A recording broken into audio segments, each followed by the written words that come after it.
Казнети 37 возачи на товарни моторни возила само вчера, поради претовар, некористење церада и техничка неисправност.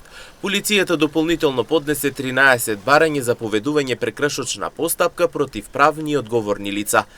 При контролата изречени се вкупно 37 мерки за сторени сообраќајни прекршоци. Од нив 12 мерки се однесуваат на возачи на товарни моторни возила поради претовар на товар, вореден превоз и некористење на церада, една мерка за задолжителна опрема во возилото, една мерка за технички неисправно возило и 10 мерки за останати сообраќајни прекршоци.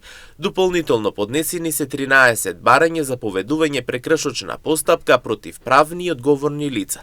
За сите сторители изготвени се соодветни поднесоци, велат од Министерството за внатрешни работи. Сообраќајните контроли продолжуваат и во наредниот период. Од Министерството апелираат до сите учесници во сообраќајот, доследно да ги почитуваат сообраќајните правила и прописи. Само со одговорно однесување, велат, може заеднички да се допринесе за побезбедни патишта.